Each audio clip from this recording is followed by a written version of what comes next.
हरिहरानंद विचार मंच की प्रभात वाणी। ओम भद्रं कर्णेभ्यः शृणुयाम देवाः, भद्रं पश्येमाक्षभिर्यजत्राः स्थिरैरङ्गैस्तुष्टुवांसस्तनूभिः, व्यशेम देवहितं यदायुः। ओम पूर्णमदः पूर्णमिदं पूर्णात् पूर्णमुदच्यते, पूर्णस्य पूर्णमादाय पूर्णमेवावशिष्यते। ओम शांतिः शांतिः शांतिः। परम पूज्य आत्मन, सुप्रभात। मैं उदयपुर, राजस्थान से हरिहरानंद विचार मंच की दिव्य प्रभात वाणी के इस अत्यंत ओजस्वी और प्रकाशमान अंक के साथ उपस्थित हूँ। आज के इस पावन सत्संग का वाचन मैं, आपका आत्मीय कपिल देव आमेटा, हृदय में उस अखंड ज्योति का दर्शन करते हुए आप सभी के परम कल्याण हेतु प्रस्तुत कर रहा हूँ। हरिहरानंद विचार मंच की इस पवित्र और ज्ञान के तेज से आलोकित प्रभात वेला में आप सभी अध्यात्म प्रेमियों, सत्य के खोजी महानुभावों और अपने अंतःकरण की अशुद्धियों को मिटाकर आत्म साक्षात्कार के अभिलाषी जिज्ञासुओं का हृदय की अनंत गहराइयों से हार्दिक स्वागत है। कल के अंक में हमने समझा था कि कैसे श्वासों के अजपा जप और प्रभु के निरंतर स्मरण से हम अपने भीतर के निज धाम को प्राप्त कर सकते हैं। आज स्वामी जी हमें उस अग्नि के दर्शन कराएंगे जो विनाशक नहीं बल्कि परमशोधक है। आज हम जानेंगे कि कैसे ज्ञान की एक छोटी सी चिंगारी हमारे जन्मों के संचित पापों और अंधकार को भस्म कर सकती है।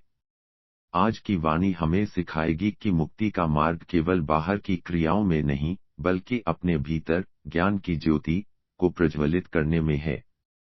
श्रीमद् भगवद गीता से दिव्य प्रेरणा। प्रिय श्रोताओं, ज्ञान को शास्त्रों में सबसे बड़ी शुद्धि करने वाली शक्ति माना गया है।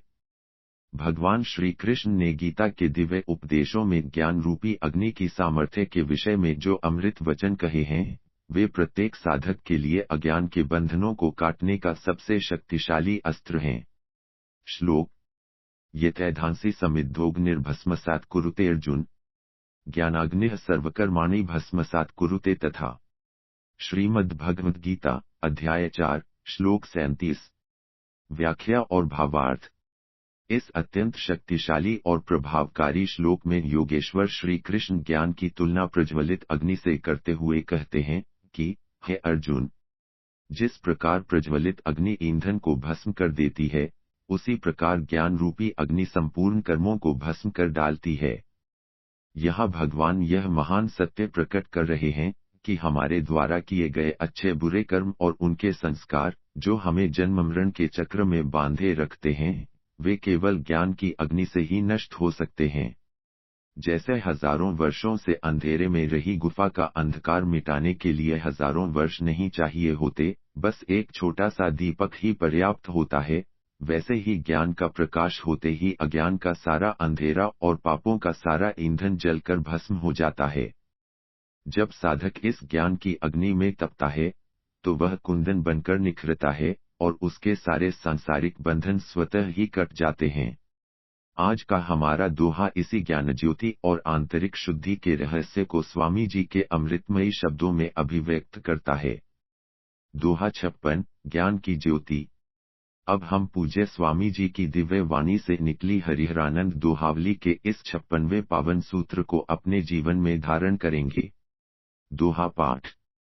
ज्ञान अग्नि को ज्योतिए, मन के पाप जलाव। स्वामी कहें मुक्ति पा जाए, भव बंधन कट जाव। भावार्थ।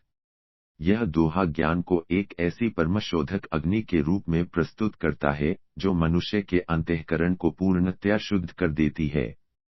स्वामी जी कहते हैं कि साधक को अपने भीतर ज्ञान की अग्नि को प्रज्वलित करना चाहिए। जिस प्रकार भौतिक अग्नि अशुद्धियों को जलाकर भस्म कर देती है, उसी प्रकार ज्ञान की यह दिव्य ज्योति मन में बसे पापों, कुसंस्कारों, वासनाओं और अज्ञान को समूल नष्ट कर देती है। स्वामी जी का स्पष्ट उपदेश है कि इसी ज्ञानाग्नि के माध्यम से ही जीव वास्तविक मुक्ति को प्राप्त कर सकता है। जब मन शुद्ध हो जाता है, तो संसार के मोह माया और जन्म मरण के भव बंधन स्वतः ही कट जाते हैं। यह दोहा हमें आंतरिक शुद्धि, आत्मतेज और विवेक की जागृति पर विशेष बल प्रदान करता है। दोहे की व्याख्या और आध्यात्मिक विश्लेषण। प्रिय आत्मन, इस दोहे में छिपे हुए शोधन और मुक्ति के रहस्यों को आइए मैं, कपिल देव आमेटा, अत्यंत विस्तार और गहराई के साथ आपके समक्ष विश्लेषित करता हूँ। एक ज्ञान अग्नि को ज्योतिए प्रज्वलन की आवश्यकता। अग्नि हमारे भीतर सुप्त रूप में मौजूद है, लेकिन उसे ज्योतित करना पड़ता है, अर्थात उसे प्रकट करना पड़ता है। स्वामी जी कहते हैं कि केवल ज्ञान की चर्चा करने से काम नहीं चलेगा, उसे अपने जीवन में जगाना होगा। जैसे माचिस की तीली में आग छिपी होती है, पर उसे रगड़ना पड़ता है, वैसे ही साधना, सत्संग और स्वाध्याय के घर्षण से ज्ञान की अग्नि प्रकट होती है। एक बार जब यह ज्योति जल उठती है, तो फिर साधक को बाहर के किसी सहारे की आवश्यकता नहीं रहती। दो मन के पाप जलाव, परमशोधन की प्रक्रिया।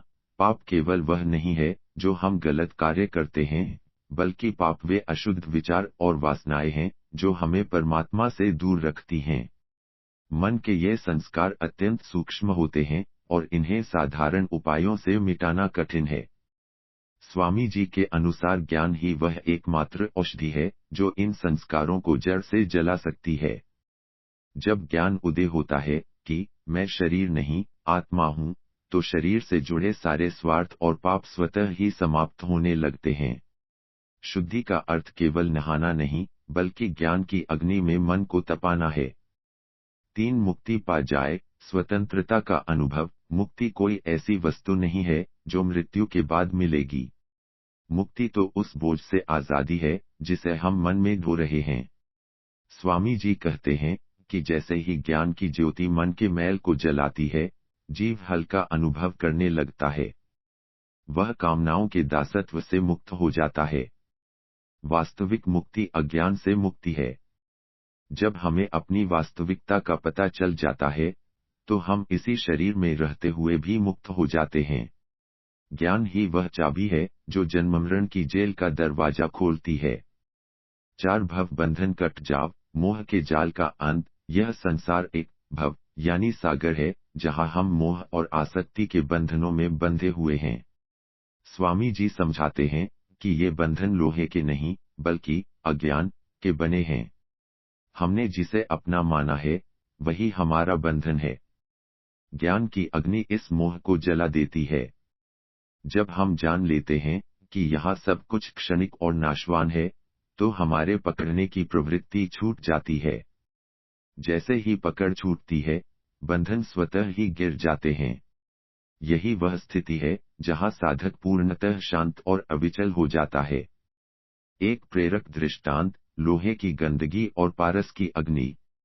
प्रिय आत्मन, इस विषय की गहराई को समझने के लिए एक छोटी सी कथा का श्रवण करें। एक बार एक व्यक्ति के पास लोहे का एक बहुत बड़ा टुकड़ा था। वह उस पर जमी जंग और गंदगी को साफ करने के लिए उसे पानी से धोता, रगड़ता, पर उसकी गंदगी पूरी तरह साफ नहीं होती थी। एक दिन उसे एक ज्ञानी महापुरुष मिले। उन्होंने कहा, पुत्र, इसे बाहर से रगड़ने से कुछ नहीं होगा। इसे अग्नि में डाल दो। जब उस लोहे को भट्टी की तीव्र अग्नि में डाला गया, तो उसकी सारी जंग और अशुद्धियां जलकर भस्म हो गई और वह लोहा लाल होकर चमकने लगा। इसके बाद जब उस पर पारस पत्थर का स्पर्श हुआ, तो वह शुद्ध कंचन, सोना, बन गया। यह कथा हमें सिखाती है कि हम भी अपने मन के पापों को ऊपरी क्रियाओं से साफ करने की कोशिश करते हैं, लेकिन जब तक हम मन को ज्ञान की अग्नि में नहीं डालेंगे, तब तक अशुद्धियां दूर नहीं होंगी। ज्ञान की अग्नि में तपकर ही जीव कुंदन बनता है और परमात्मा की कृपा का अधिकारी होता है। आज का संकल्प और साधना सूत्र। प्रिय आत्मन, इस वाणी को अपने जीवन के व्यवहार में उतारने का प्रयास करें। आज के लिए आपका विशेष संकल्प यह है। आज आप अपने भीतर के नकारात्मक विचारों को ज्ञान की अग्नि में डालने का अभ्यास करेंगे। जब भी कोई क्रोध, ईर्ष्या या लोभ का विचार आए, तो तुरंत स्वयं को यह याद दिलाएं, यह मेरा स्वरूप नहीं है, मैं तो शुद्ध चैतन्य प्रकाश हूँ। आज आप यह संकल्प लें कि आप किसी भी बाहरी शुद्धि से ज्यादा अपनी आंतरिक शुद्धि पर ध्यान देंगे। आज कम से कम 10 मिनट दीपक की लौ को देखते हुए यह भाव करें कि आपके भीतर की ज्ञान ज्योति बढ़ रही है और मन का अंधकार मिट रहा है। याद रखें, आपका अपना आत्मतेज ही आपको इस संसार के चक्र से मुक्ति दिलाएगा। परम पूज्य आत्मन, आज हमने समझा कि ज्ञान की ज्योति ही हमारे मन के पापों को जलाने और हमें भवबंधनों से मुक्त करने का एकमात्र साधन है। आइए, आज हम अपने भीतर उस ज्ञान की अग्नि को प्रज्वलित करने का दृढ़ संकल्प लें। स्वामी जी की यह वाणी हमें वह तेज और पवित्रता प्रदान करे जिससे हम परम पद को प्राप्त कर सकें। इन्हीं दिव्य विचारों, पावन संकल्पों और परम पूज्य स्वामी जी के अनंत आशीर्वाद के साथ मैं कपिल देव आमेटा आज की इस प्रभात वाणी को यहीं विराम देता हूँ। आप जहाँ भी रहें, आपकी ज्ञान ज्योति सदैव प्रज्वलित रहे और आप अखंड आनंद में निवास करें। धन्यवाद। ओम शांति शांति शांति।